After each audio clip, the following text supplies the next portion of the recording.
Well, I guess this is where your gift comes into action. So, hello, everybody.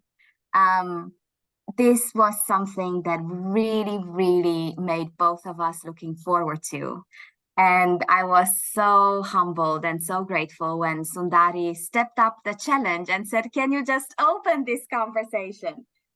Because there's a story behind it. This is how we met each other through many panel conversations where I had the joy and the privilege to moderate.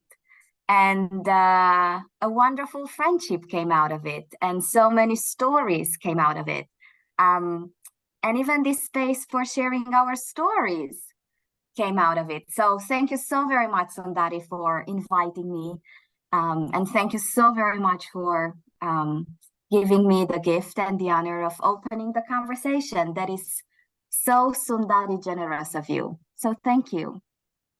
Absolute pleasure. Like you said, we go back many panels, not decades, not months, not years, but many panels and many conversations and many stories. So, this is really wonderful that we could put aside some time to talk about things that we are passionate about. One of which is, of course, the entire change process.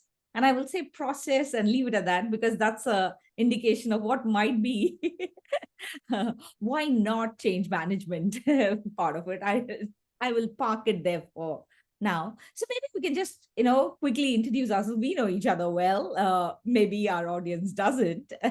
So this is Soundari Mukherjee. I'm the CEO of Soundbites Level. I help leaders and teams drive business outcomes, build a personal brand, and be more human at work through storytelling. So I'm an organizational consultant, I'm a visiting faculty, I'm a mentor. So few of the hats. And over to you, Minola. So my name is Minola Jacques, and I currently serve as change and organizational development lead.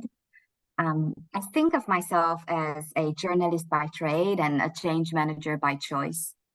But at the end of the day, I am just absolutely fascinated by people and passionately curious about what makes them tick, whether that's change, whether that's ambiguity, whether that's joy, whether that's inspiration. So yeah, I guess I can also add I'm a storytelling advocate. I do believe that stories matter.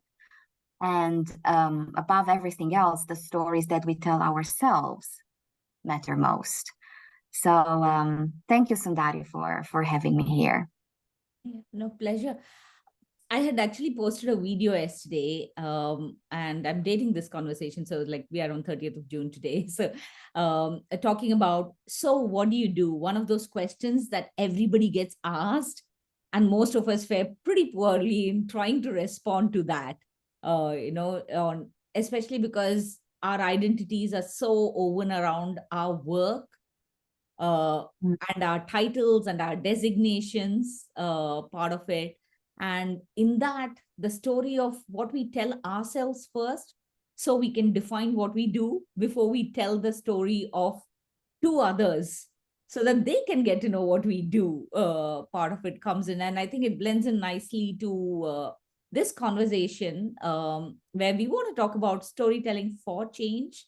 That's the broad theme. On really how we can maybe use stories or conversations to prepare, equip, and support individuals to successfully adopt change so that we are driving organizational success and outcomes, and hence our own Mm. success and outcomes.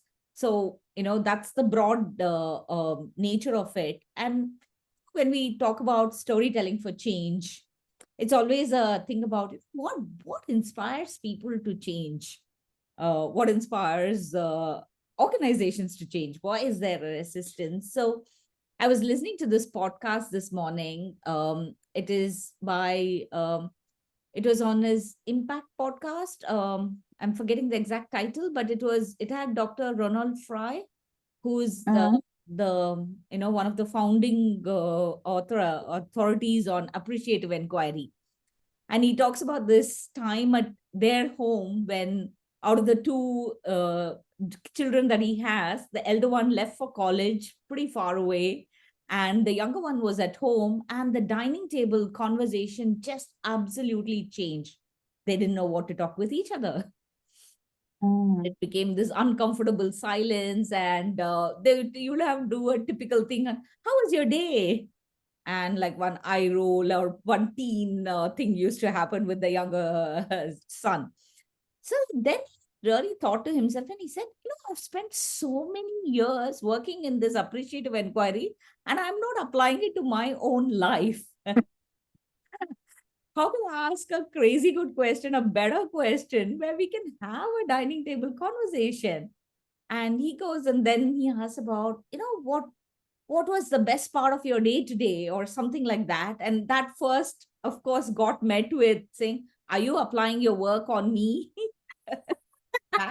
And this I've heard from my kids a lot, don't use us for experiments kind of thing. But after that, his younger son just went on to say that, if I tell you that I actually went and finally spoke with this girl that I was really keen to speak to for so many years and finally got around to doing it, would that constitute something that you're interested in? And the moment I just jumped in, yes, tell us more, kind of. So sometimes having those great questions really brings in that change in the dynamics at home. So I want to just leave it here for now and ask you what's all this? What do you think about change from home, change in life, part of it? And I'm sure you've experienced it differently and more. Sundari, so many things, good things, change conversation candies in what you just shared. And I'm like, okay, which one? This is actually something that has been on my mind for many, many years. Why do we perceive change in workplace so different than how we perceive change in life? And maybe a secondary question there is, why do we strive from keeping these so clearly separated? Yeah. So a few hypotheses that I've been keeping in my mind around this topic. Like you pointed out, so many of us, I would go as far as to venture and say that most of us still use our work. So what do you do? As the biggest, most meaningful, almost the one and only source of self-validation and self-identity. So pay attention, to introductions and how people will say, I am name and I am role. Yeah. And of course, when change in organizations happen, and that source of identity, that source of safety, that source of validation is questioned, threatened, interfered with, that brings out a lot of resistance, a lot of feelings, a lot of, inner stories that start to bubble up. So that is one. The other one, and I know you will smile because this is part of a book that is coming out soon. What I learned is that we only say change management in organizations. We never say around the dinner table that we need change management around the in-laws coming for Christmas. Yeah. But in organizations, we say change management almost, in every conversation. And my hypothesis, based on what I've observed, is that we hear management the loudest. So then there is this mirage of the frameworks and the methodologies and the tools that hold this promise of a linear, smooth process. Yeah. In life, we deal with change. And I know that between dealing with change and managing change, might be a semantics-driven conversation. but the mental and emotional environment around dealing with change and managing change, they are fundamentally different.